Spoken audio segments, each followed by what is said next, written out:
My friends, if you are here, it is because something in you is already stirring. Something ancient. Something that has been waiting beneath the layers of your sensitivity, beneath years of absorbing what was never yours to carry. Beneath the wounded patterns that shape the way you feel the world. And it calls to you now because an empath does not rise by accident. They rise when the psyche can no longer tolerate the imprisonment of their own light. When the unconscious begins to push upward with the force of a forgotten destiny. You may think you are simply tired or awakening or drifting into another phase of life. But I assure you what is moving in you is far older. It is the soul's instinct for wholeness demanding birth. This is what the great psychologist understood when he wrote that the psyche has its own intelligence, its own timeline, its own way of bringing us back to ourselves. To be an empath is not merely to feel deeply, it is to perceive reality through the emotional field that exists beneath all social masks. It is to sense the tremors inside a person even when their words are calm. To catch the symbolic meaning that others overlook. To read the room with the same accuracy that others read text. And yet, for most of your life, this gift has not been experienced as a gift at all. It has been a burden. You have carried pain that was not yours, anxieties that were not born from your own life, guilt that was inherited through unspoken psychic contracts you never agreed to sign. You absorbed because no one else would. You felt because the environment demanded someone to feel. You became the emotional barometer for your family, your relationships, your work, even for strangers. Why? Because your unconscious believed that if you did not feel it, no one would survive it. But what if I told you that your empath awakening begins the moment you stop confusing sensitivity with submission? There is a silent moment in every empath's life. A moment so subtle that it can pass almost unnoticed. A moment when something inside them whispers no more. This is not rebellion. It is not resentment. It is not even anger. It is the quiet unveiling of the self. The deeper, stronger, eternal part of you that has observed your entire life with patience and compassion. The self waits.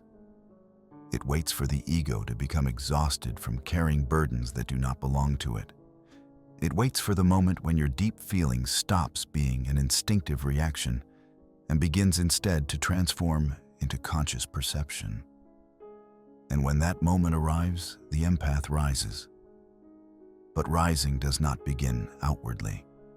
Rising begins in the symbolic world. The world you encounter in dreams, in repeated emotional patterns, in synchronicities that appear at the edge of your awareness, whispering that your soul is preparing you. The unconscious speaks in symbols because language is too narrow for truth. And many of you, without even knowing it, have been receiving the signs of your rising. Perhaps you have dreamed of water overflowing as if the emotional realm can no longer hold what you have been forced to contain. Or you dream of walking through a house that was once familiar, but now feels cramped as though you have outgrown the psychic structures of your old life. Or you see a shadow figure in your dreams, not threatening, but observing you, waiting to be acknowledged. This is not darkness approaching to harm you. This is the unintegrated power within you. The parts of yourself you abandoned so long ago in order to remain acceptable to a world that feared your intensity. You must understand something essential. The empath's greatest suffering is not their sensitivity. It is their self-abandonment. The wound does not come from feeling too much. It comes from believing you must lose yourself in order to keep others comfortable. This belief is the first illusion that must dissolve. You were never meant to shrink your perception to match the blindness of those around you. You were never meant to carry the unresolved shadows of parents, partners, or friends who refuse to confront their own inner world. You were never meant to be the emotional healer for people who would not heal themselves. Your sensitivity was not designed to be a sponge. It was designed to be a mirror. And mirrors do not absorb. They reveal. Before we dive deeper into this empath healing journey, if this resonates with your soul's transformation, please hit that like button and subscribe for more content that helps you integrate shadow, reclaim sovereignty, and walk as the strongest version of self. Your support helps this message reach other souls who need to hear it. When an empath begins to rise, they stop absorbing the emotional chaos of others and instead begin to observe it with clarity. This is the emergence of what we might call psychic differentiation. The capacity to distinguish between what belongs to you and what belongs to the collective unconscious around you. Without this differentiation, you become lost in the emotional fog of others, mistaking their wounds for your identity. With differentiation, however, everything begins to shift. You begin to feel the weight of what you have carried and realize it was never yours. You sense the exhaustion in your body and understand that it traces back to decades of emotional overextension. You look into your own patterns and see that your relationships were never balanced, not because you were weak, but because you gave what others could not reciprocate. You step back from people who once dominated your psychic space, and suddenly the world becomes quieter, clearer, more honest. This clarity is the first sign of ascension, and yet clarity alone is not enough. Because as soon as you reclaim your boundaries, as soon as you name what is yours and release what is not, the unconscious reveals the next archetype on your path. The shadow. The shadow is not simply the darkness you deny. It is the power you disowned. For empaths, the shadow often contains the very qualities they were punished for. Intensity, intuition, emotional truth, boundary making, anger that defends rather than destroys, instincts that protect rather than suppress. The shadow holds your fire, your courage, your discernment, your sovereignty. But because the empath learned early in life that these traits threatened the emotional stability of others, they were buried. You softened your voice. You hid your intuition. You suppressed your anger. You dimmed your energy to avoid being accused of being too much. Now as you rise, the shadow returns, not to haunt you, but to be claimed. This is what true shadow integration looks like. Not rejection, not fear, but reclamation. Many of you fear your own anger, not because it is dangerous, but because you never learned how to wield it consciously. Anger is not violence. Anger is the immune system of the psyche. It is the archetypal warrior that declares, "My soul is not available for exploitation." When an empath integrates their anger, they awaken a power that is both fierce and compassionate. A boundary made of truth rather than fear. And that is when the strongest version of the empath begins to emerge. Most people believe the empath's strength is in softness. But softness without boundaries is not strength. It is sacrifice.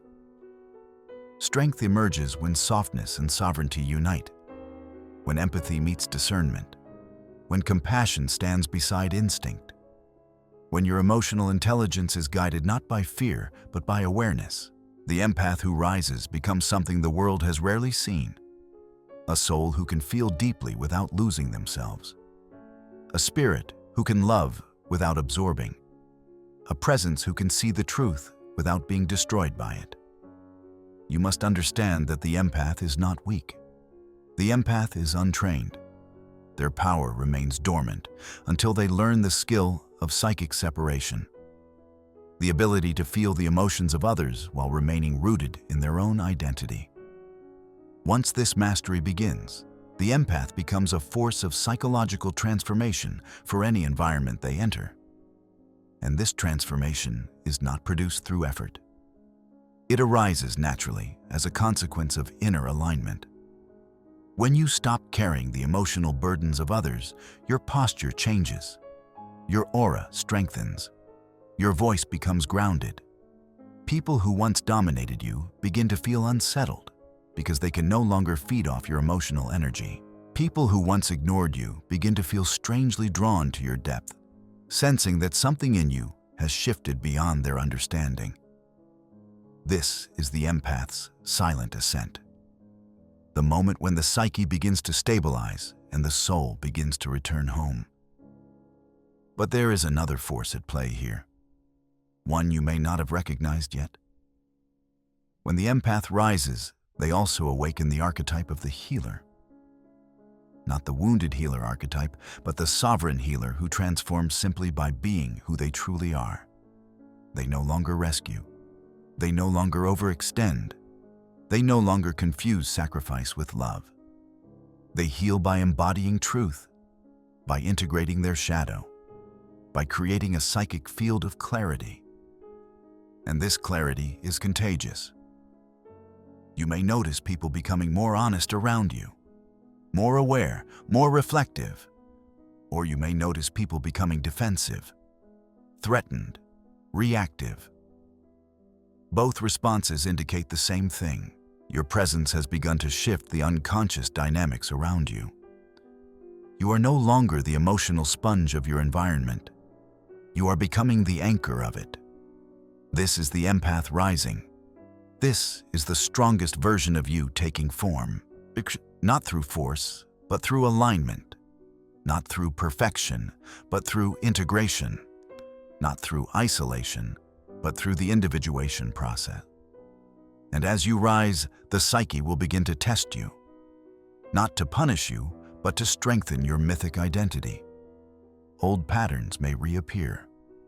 Old relationships may suddenly demand your attention. Old wounds may resurface. These are not setbacks. These are initiations. The unconscious is asking, are you ready to live from your selfhood rather than from your trauma response? If you are feeling this question, then you are standing at the threshold of your transformation. And so we continue. As we move deeper, I want you to understand something profoundly important. The moment an empath stops living as a container for the unconscious of others, the psyche reorganizes itself. It is as if an inner axis long collapsed under the weight of burdens, not your own, begins to straighten. And this realignment is not merely psychological. It is existential. You begin to sense the distinction between your life and the life you were unconsciously living on behalf of the people who raised you, hurt you, or depended on you.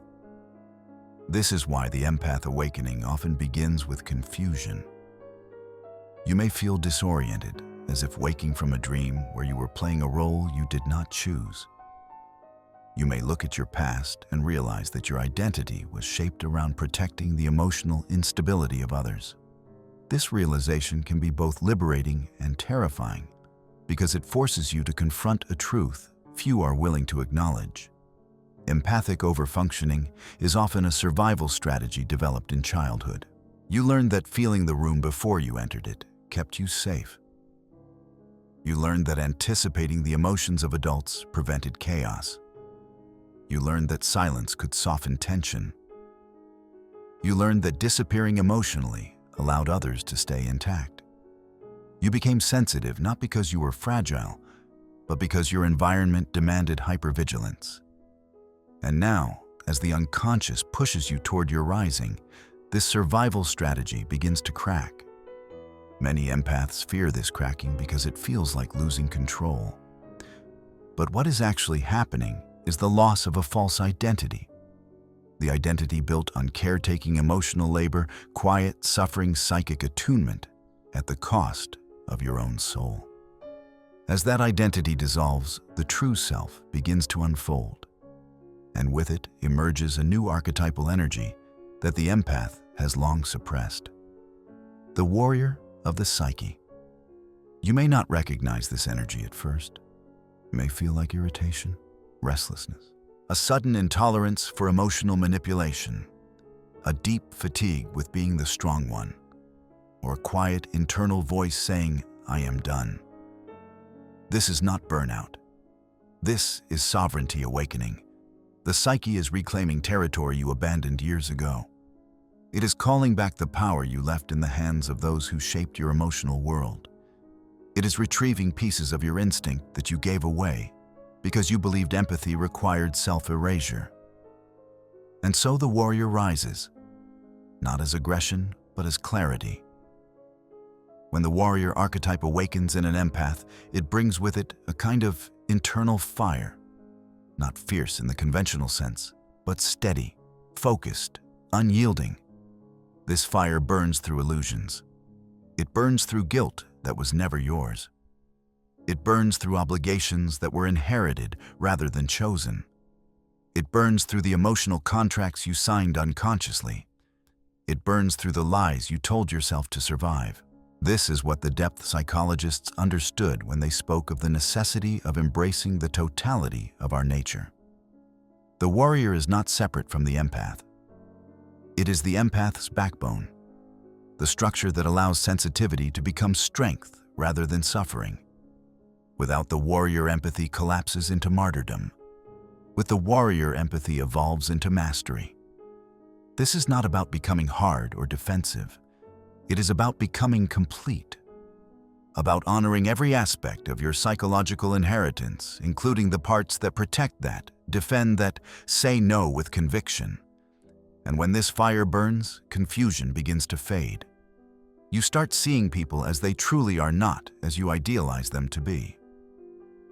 You begin to sense the difference between love and dependency, between support and exploitation, between empathy and enmeshment. The empath who rises gains a new form of sight. This sight is not mystical, though it may feel so. It is the psychological vision that emerges when the unconscious becomes conscious. You see the motives behind behavior. You see the dynamics behind relationships. You see the wounds driving aggression. You see the fears behind manipulation. You see the loneliness behind cruelty. You see the shadows in others because you have begun to integrate your own. This new sight can be overwhelming at first. Many empaths retreat when they realize they are no longer naive. They fear their clarity will isolate them. But you must understand, clarity does not isolate. It liberates. You are not becoming colder. You are becoming truer. You are not losing compassion. You are losing delusion. You are not becoming too much. You are finally becoming yourself. And here is what no one tells you about this transformation. When you see clearly, when you perceive the archetypal forces moving through people's behavior, you gain something far more valuable than the comfortable illusions you release. You gain the ability to meet people in truth rather than in fantasy. Before you related to people through the lens of who you hoped they could become. Now you relate to them through the reality of who they are. This shift is profound. It means you stop trying to heal those who do not wish to heal. You stop pouring energy into relationships that exist only in your imagination. You begin to recognize who is ready for depth and who is still avoiding it. And in this recognition, you conserve your most precious resource, your life force itself. To rise into the strongest version of yourself, you must walk into the realm that the empath avoids the most. The realm of the shadow, not the shadow of others, but your own. Because the empath carries a peculiar illusion that they are inherently harmless. But this harmlessness is not truth. It is suppression. Beneath every empath's softness exists a tremendous reservoir of intensity, a fire they learned to extinguish because it frightened their environment. This fire contains your instinct. It contains your voice. It contains your boundaries. It contains your anger, which is your sacred alarm system. It contains your intuition, which is your psychic compass. It contains your life force, which you sacrificed to maintain emotional equilibrium around you. When the empath approaches their shadow, they encounter these disowned traits. And at first, the encounter feels like betrayal. You may think this anger cannot be mine. This power feels foreign. But what you feel is not foreign. It is forgotten. You did not lose it. You muted it. Now the unconscious is returning it to you. In dreams, you may see yourself fighting, defending, running, shouting. breaking through walls, surviving storms, encountering fierce animals. These dreams are not signs of chaos. They are signs that your instincts are returning. The psyche is reteaching you the language of your own power. For example, a recurring dream of wolves surrounding you may symbolize your inner strength waking, pack instincts returning, your natural ability to sense danger sharpening. A dream of fire erupting in a familiar room may symbolize the destruction of outdated emotional patterns. A dream of standing on a cliff overlooking vast water may indicate that you are beginning to separate your identity from the collective emotional field. These dream symbols are not random. They are messages from the unconscious telling you the strongest version of you has begun to surface. And yet, the rise of the empath is not solely an internal event. As your psyche reorganizes, your relational world shifts. People sense the change, some consciously, others unconsciously.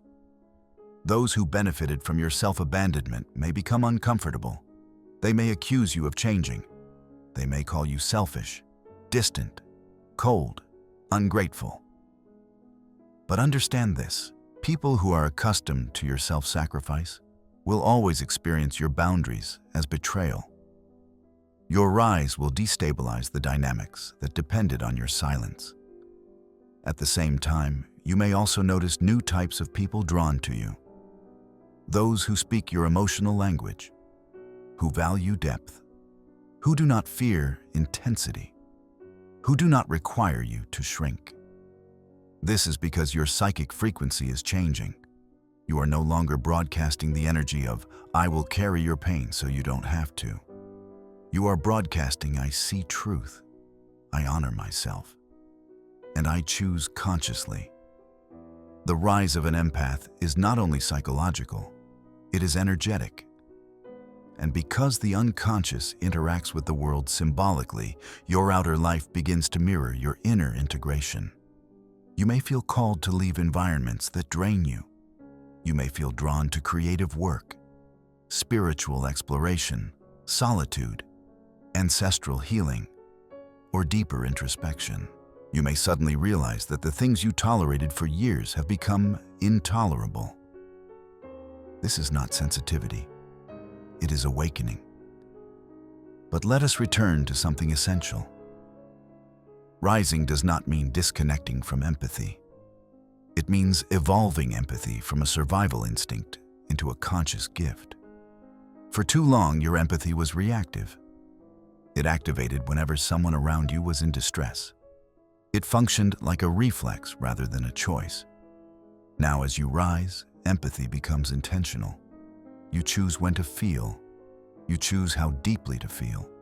You choose whether the emotion belongs to you or not. This choice is the gateway to psychic mastery. You may notice moments when your body reacts to someone's sadness or tension as it always did. Tightening, softening, becoming alert. But now, instead of absorbing automatically, you pause. You observe, you breathe, you say quietly to yourself, "This is not mine." And in that moment, you create a boundary, not of walls, but of awareness. This is the empath's initiation into sovereignty. But rising brings something deeper still, the integration of the archetype of the seer. When an empath claims their shadow, their instincts, their anger, their boundaries, their clarity, they begin to perceive the symbolic nature of existence. You start to understand that everything in your life has been an initiation. Every relationship was a mirror. Every wound was an archetypal story. Every heartbreak was a descent into the underworld. Every moment of silence was a communion with the unconscious. This symbolic sight changes everything. You realize that the people you tried to heal were not healable through your sacrifice because they were manifestations of your own unhealed archetypes. You realize that your family patterns were not random. They were myths playing out through your bloodline. You realize that your sensitivity was not a flaw. It was ancestral memory. inherited perception, intuitive intelligence passed through generations. You realize that you were never too emotional. You were emotionally literate in a world that fears emotion. You realize that the divine, the unconscious, fate, whatever name you choose, placed you exactly where you needed to be to forge the self. And you begin to see the truth. The empath rises not by escaping the world, but by decoding it. This decoding is the foundation of the individuation process, the process through which the strongest version of you emerges. Many believe individuation is enlightenment, but it is far deeper. It is the psychological alchemy by which the conscious and unconscious become allies rather than adversaries. It is the maturation of your emotional, spiritual, instinctual, and symbolic nature into one unified identity. You are not rising into a new self. You are rising into your original self. And yet, there is one more passage you must walk before the strongest version of you can emerge fully: the descent. All rising requires a descent. For the empath, this descent is the return to the first wound, the origin point where you learned that love required losing yourself. You must revisit this wound, not to suffer it again, but to extract the truth buried beneath it. The truth is that your sensitivity protected you. The truth is that your attunement was your intelligence. The truth is that your wounds shaped your perception without defining your fate. The truth is that you survived patterns that would have broken others. The truth is that your rising was coded into you long before the wound took form. And when you retrieve this truth, you rise with a clarity that cannot be taken from you. Your next phase begins here, not as the empath who absorbs, but as the empath who transforms. As we continue this descent into the deeper layers of the empath psyche, it becomes essential to recognize that your rising does not unfold in a straight upward trajectory. Transformation is circular, spiral, woven like an ancient symbol that returns again and again to the same point, but at a higher level of awareness each time. This is why you may experience the resurfacing of old emotional wounds, the reappearance of patterns you believed you had healed, or the sudden reactivation of childhood fears. Many empaths misinterpret this return as regression. But it is not regression. It is initiation. The unconscious brings these patterns forward not to trap you, but to release you. It is asking whether you will respond from the old self or from the emerging archetypal self. You may notice that situations triggering your emotional caretaking instinct appear suddenly in your life. A relative begins to rely on you again. A friend demands more emotional support than before. A partner's unresolved trauma resurfaces. Or an authority figure projects their anxiety onto you. These events are not coincidences. They are synchronistic tests woven by the unconscious to help you embody the strongest version of self. Each test asks the same question: will you abandon yourself again, or will you remain centered in your truth? To remain centered requires something the empath has rarely been allowed to cultivate: inner authority. You must become the authority of your own emotional world. You must become the one who decides what enters your psychic field and what leaves it. This authority is not domination. It is alignment with the self, the archetype of wholeness that resides at the center of your being. Before this rise, your authority was externalized. It belonged to the people whose emotions you feared, whose approval you sought, whose chaos you managed, whose pain you absorbed. Now the authority returns to its rightful place. When authority returns inward, the empath meets a profound psychological phenomenon: resistance, not from the world, but from within. Part of you shaped by years of survival may whisper, "If I don't feel for them, chaos will return." Another part may say, "If I stop absorbing, I will lose connection." Another may fear, if I set a boundary, I will be punished. These voices are not truth. They are echoes of a child who learned to survive through hyper-attunement. When you hear these voices, do not fight them. Observe them. They are parts of you seeking integration. Speak to them with compassion, for they were born from necessity. But do not let them dictate your life any longer. As you step deeper into your rising, the unconscious will reveal a paradox. The empath's greatest strength emerges not from openness, but from containment. Containment does not mean disconnection. It means you hold your energy within a defined psychic field. You cease leaking emotional strength into environments that cannot sustain it. You stop allowing others to siphon your stability. You preserve your intuition for where it is truly needed.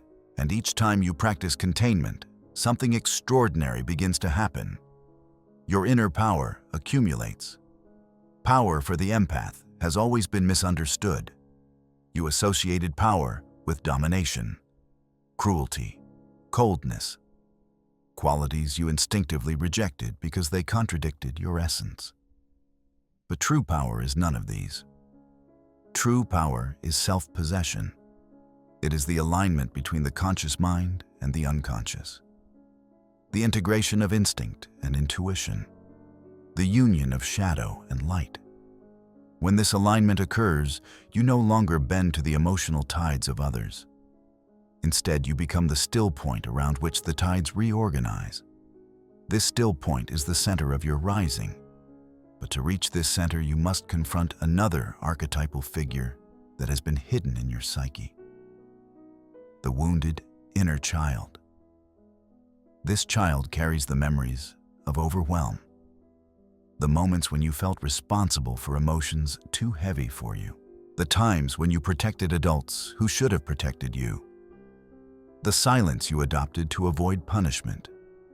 The deep sense of shame that arose not from wrongdoing, but from being emotionally different. Many empaths avoid this child because they fear collapsing back into helplessness. But understand this. You are not returning to re-experience the wound. You are returning to retrieve the power trapped within it. Every childhood wound contains a fragment of your original self. When the empath finally turns toward this child, something extraordinary occurs. The child does not need explanation or logic. The child needs presence. When you offer that presence, you are not comforting weakness. You are integrating strength. The empath's childhood sensitivity was not fragility. It was a raw, unfiltered connection to the unconscious. This sensitivity, misunderstood and mishandled, became a source of pain. But once held with awareness, it becomes the foundation of your intuitive genius. After this integration, the empath begins to experience a shift in emotional texture. You no longer feel emotions as invasions. You feel them as information. You no longer drown in other people's pain. You observe it from the shore. You no longer anticipate emotional storms with anxiety. You sense them with neutrality. This shift does not make you less empathic.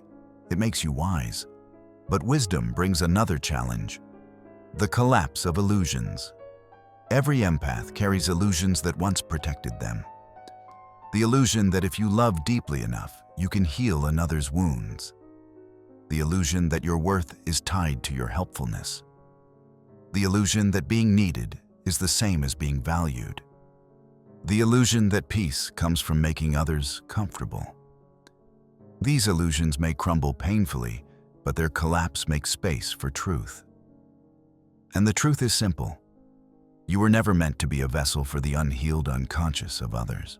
You were meant to be a mirror reflecting their truth, a bridge between the visible and the invisible, a translator of intuition, a guide through emotional terrain, a stabilizing presence for those who are ready to grow, not for those who demand your sacrifice.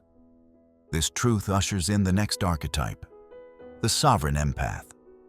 This is the empath who walks with clarity rather than confusion, with boundaries rather than guilt, with discernment rather than fear. The sovereign empath no longer participates in relationships that diminish their identity. They no longer confuse compassion with over-responsibility.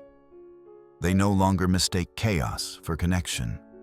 They no longer trade their inner peace for external approval. Their empathy becomes a choice, not an obligation. Once this sovereignty awakens, life begins to reorganize itself around your inner truth. You may notice sudden endings. Relationships, habits, environments, obligations. These endings are not losses. They are recalibrations. The unconscious removes what cannot support your rising. It clears space for people who can meet your depth without fearing it, for opportunities that align with your intuitive purpose, for experiences that expand your psyche rather than compress it. And in this clearing, something magnificent emerges. Your authentic voice. For years, your voice was shaped by caution. You softened truth so others wouldn't feel threatened. You moderated your insights so you wouldn't be misunderstood. You dimmed your intuition so you wouldn't seem too intense. But now the voice returning to you is unfiltered, steady, grounded in the authority of the self. You begin speaking from a deeper center, not to be heard, not to be validated, but because truth has become your natural frequency. This voice does not seek dominance. It seeks resonance, and those who are attuned will feel it immediately. They may say you feel different, stronger, clearer, more grounded, even if they cannot explain why. What they are sensing is not personality, but alignment. But your rising does not end here. There is one more layer, the layer that reveals the true purpose of the empath, the emergence of the inner mystic. When the empath integrates, the shadow retrieves. The inner child claims the sovereign and establishes inner authority. Something extraordinary begins to happen. Your intuition sharpens into insight. Your emotional perception transforms into symbolic understanding. The world reveals itself not as a collection of random events, but as a series of psychological messages. You begin to see through people's words into their wounds. You interpret silence as clearly as language. You feel the undercurrents beneath relationships. You sense the archetypal patterns shaping human behavior. And in these moments, the empath discovers their true power, the ability to navigate the symbolic world with consciousness. This is the realm that most people never enter. The realm of dreams, synchronicities, unconscious communication, intuitive foresight, ancestral memory, archetypal projection. The empath who rises becomes fluent in the language of the unconscious. And with this fluency comes a profound inner shift. You no longer feel at the mercy of emotional currents. You become aware of their origins. You no longer feel compelled to fix what is broken. You recognize that every soul must walk their own path. You no longer collapse into the emotions of others. You observe them as expressions of archetypal forces. You no longer fear your own depth. You rest in it. This depth is the source of your strength. The strongest version of the empath is not the one who loves the most, or heals the most, or gives the most. It is the one who sees clearly, into themselves, into others, into the symbolic nature of existence. And this clarity births a new way of living. You no longer react, you respond. You no longer absorb, you discern. You no longer chase, you attract. You no longer fear loneliness. You choose solitude when needed. You no longer stay in places that shrink your soul. You move toward what expands it. This is the empath's metamorphosis, the transformation that breaks generational patterns, that frees the bloodline from unconscious cycles, that restores the power you disowned, that anchors your presence in truth. And once you enter this metamorphosis fully, you begin to feel something extraordinary, an inner stillness. It is not numbness. It is not detachment. It is the stillness of alignment, the quiet of the self, the peace that comes when the unconscious and conscious no longer fight for dominance. This stillness is the gateway to your rising. As we arrive at the final movement of this inner journey, I want you to breathe into the truth that has been emerging through every layer we have explored together. For the empath rising is not a single moment, but a sequence of inner thresholds. Each threshold reveals a new aspect of your psyche, a new dimension of your strength, a new relationship to the unconscious.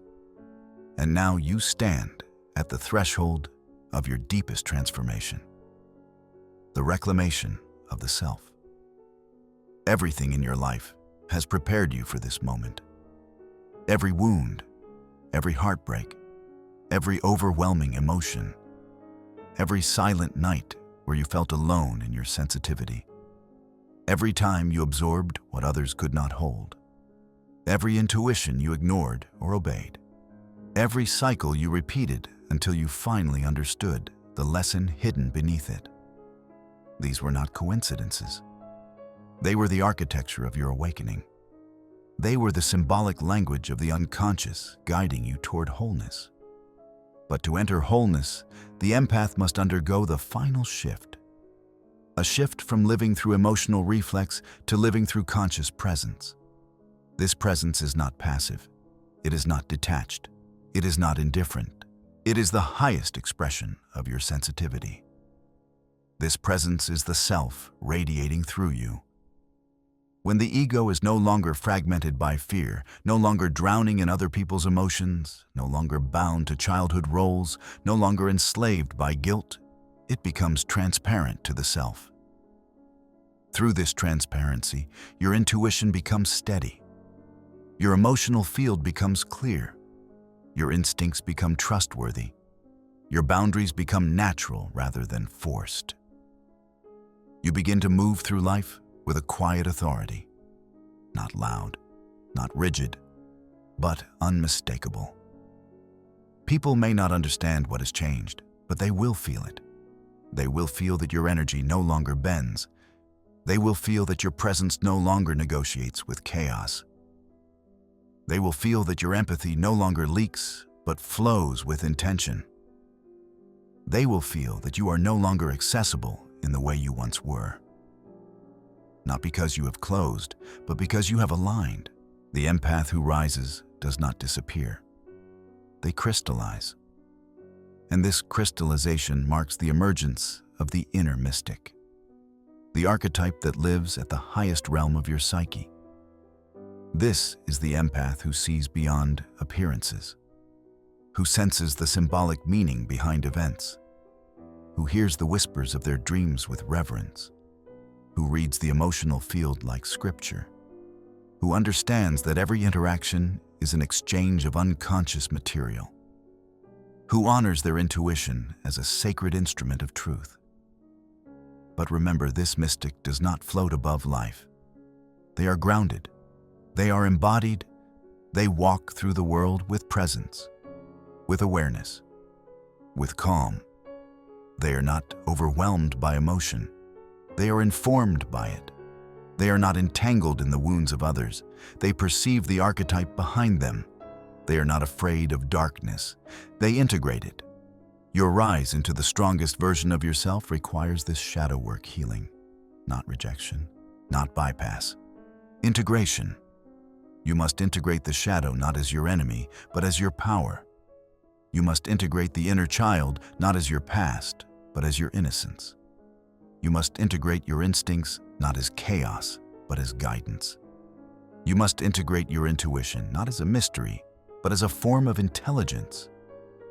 When these parts come together, the empath becomes whole, and wholeness is power. In wholeness, your relationships change, not because you push people away, but because you stop abandoning yourself. You stop seeking validation from those who cannot see you. You stop sacrificing your energy to maintain emotional peace for others. You stop prioritizing comfort over truth. You stop mistaking attachment for connection. Now you live from a deeper law, the law of inner alignment. And something remarkable happens when you live from this inner law. The wrong people fall away effortlessly. The right people find you naturally. The unconscious responds to your clarity by guiding you toward environments that match your new frequency. This is not magical thinking. It is psychological resonance. The psyche is always reorganizing your outer life to match your inner truth. Before, your truth was fragmented. Now your truth is unified, and the world must adjust.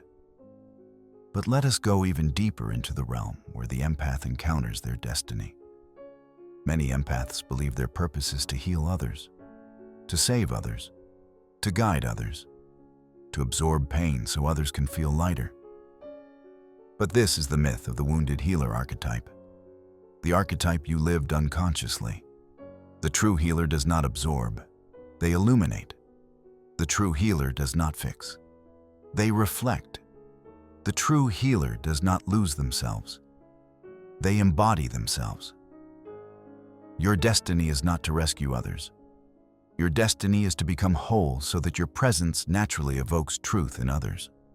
When you are whole, you become a psychological tuning fork. People feel their own fragmentation in your presence because your inner alignment reveals their lack of alignment. Some will rise to meet you. Some will retreat. Some will resent you. Some will seek your wisdom. Some will project onto you. Some will attempt to pull you back into the old roles. But none of these reactions are about you. They are about their unconscious encountering your consciousness. The empath who rises must learn to hold this without collapsing. Your task is not to manage their reactions, but to remain rooted in yourself. The more you remain rooted, the more the unconscious world around you reorganizes. This reorganization can be chaotic at first, like old structures cracking under the pressure of a new foundation. But do not fear this chaos. Chaos is the birth language of transformation. It is the psyche dissolving what no longer serves you. In dreams, you may see houses crumbling, rooms flooding, forests burning, bridges collapsing. These are not nightmares. They are symbols of renewal. The unconscious is clearing psychic debris to make space for the self you are becoming. Some dreams may bring ancestors guiding or observing you. Some may bring shadow figures approaching you without threat. Some may bring light descending into dark spaces. These are signs that your unconscious is no longer divided. It is repairing the split that formed in childhood when your sensitivity became a battleground. And when that split heals, an extraordinary thing emerges. Your wholeness is felt as radiance. This radiance is not visible to the eye, but unmistakable to the psyche. It is the radiance of someone who knows themselves, someone who has confronted their darkness without drowning, someone who has retrieved their innocence without losing their strength, someone who walks with intuition not as a gift, but as a guide, someone whose boundaries are not walls, but natural extensions of their self-worth. This radiance is the final sign, The empath has become the strongest version of themselves. But strength for you is not what the world thinks. It is not hardness, not distance, not dominance, not emotional austerity.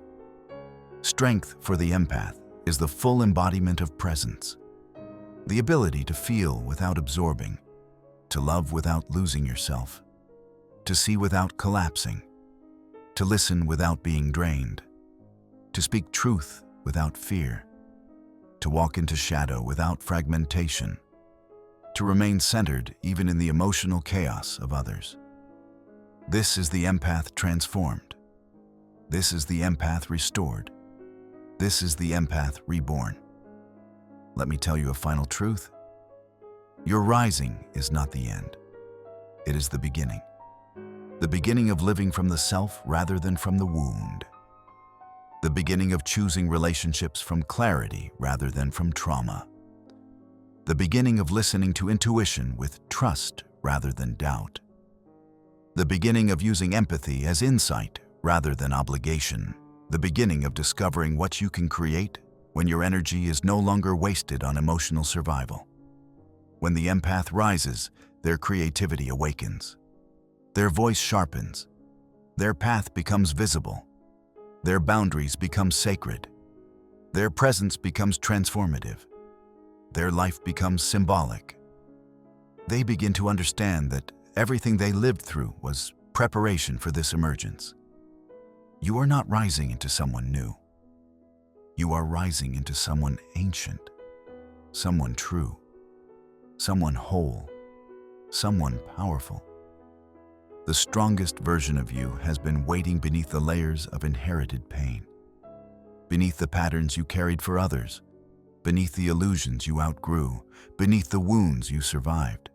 It has been waiting in the depths, in the unconscious, in the shadow, in the dreams you forgot, in the instincts you suppressed.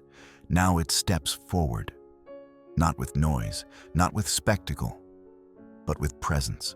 The empath rises when the soul becomes too large for the cage that once contained it.